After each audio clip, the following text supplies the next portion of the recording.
Good day.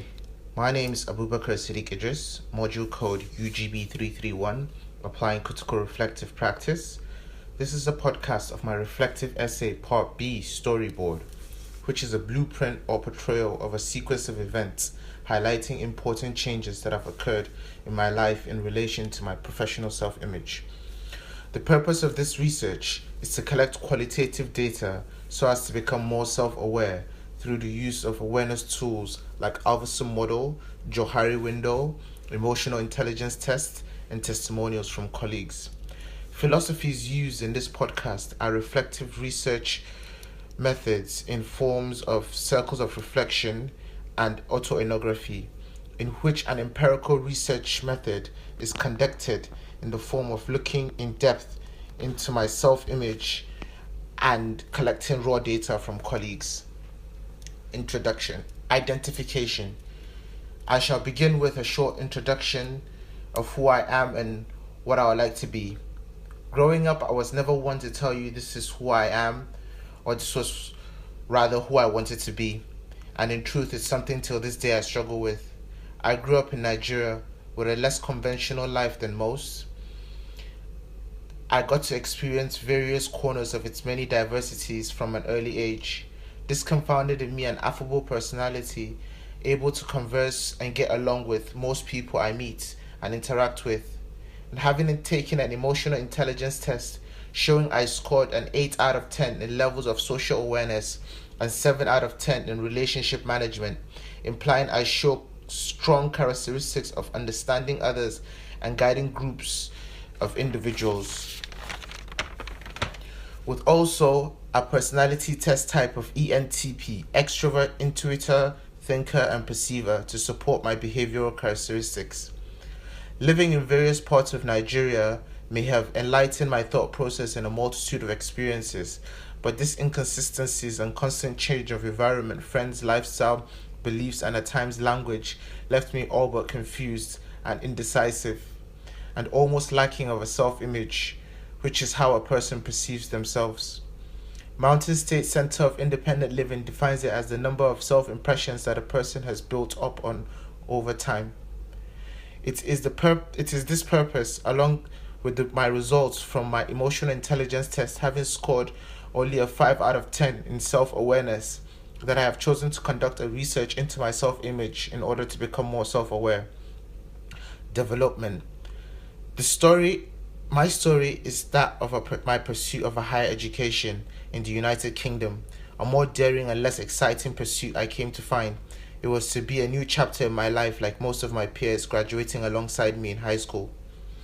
First stop was a foundation degree, a 1-year equivalent of a college degree in the UK, in which I studied accounting like my father before me. It was to be a year where I found myself struggling with juggling fresh independence and intensive levels of work in attaining marks for my assessments. And with the use of testimonials from friends applied on Johari window model, blind areas were open to me as to my lackadaisical approach in life and irresolute behavior towards my goals. This was yet to be my lesson as against my better judgment. I had chosen to carry on with a course I was not very fond of into my bachelor's degree. This was again an area open to me using Johari window as being susceptible to influences around me.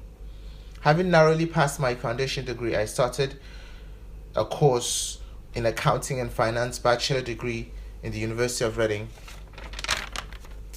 This was in part due to my desire to attain my father's approval and also lack of understanding of what areas of fields suited me best.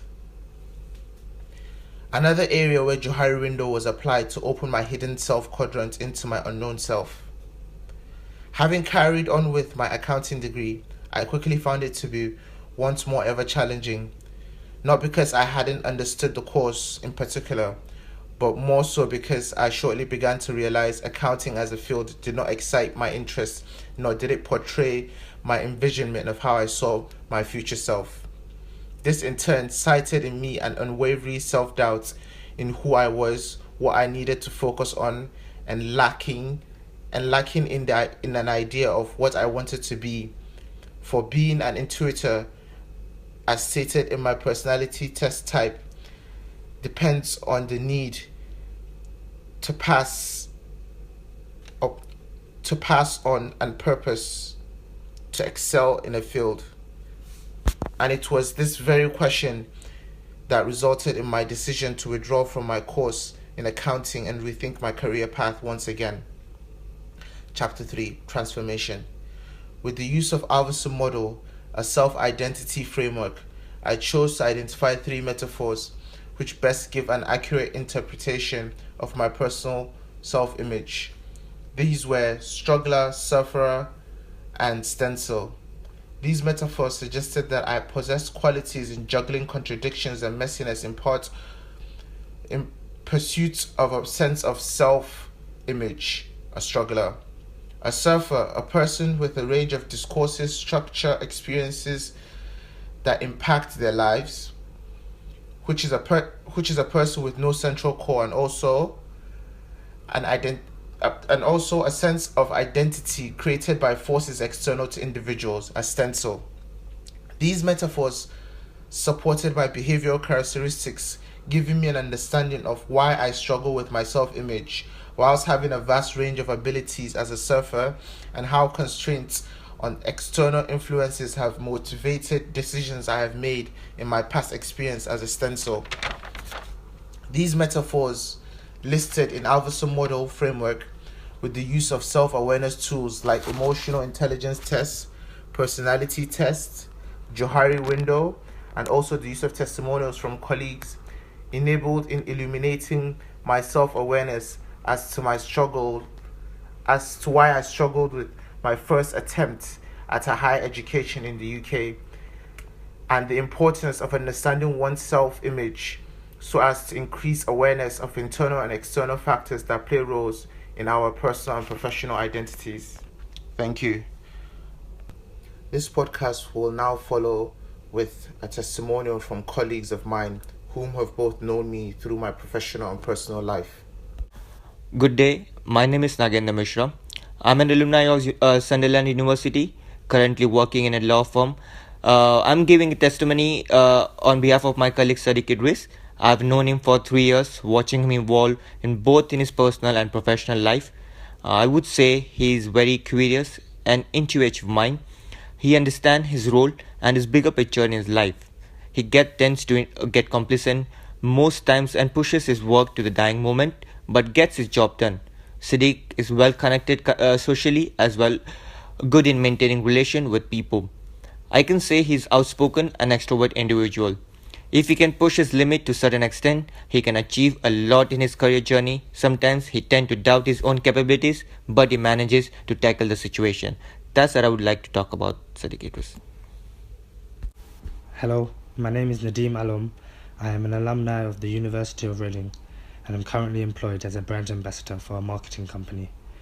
I have known Sadiq Idris as a fellow student and friend for 5 years, and in this time I can say I know his characteristics and traits quite well. Sadiq is a lively, positive and friendly individual who has very good social skills. Sadiq had quite a laid-back approach to some things in life, and he could find it hard to find urgency and persevere in things. He has acknowledged this fact and has been making a conscious effort in recent years to not give up, doubt himself or leave things to last minute. In the 5 years I've known him, he has a lot of positive and negative experiences and thus a lot of ups and downs. He has previously struggled to find a career path, but I can now see he is finally more comfortable in his pursuit of becoming an entrepreneur.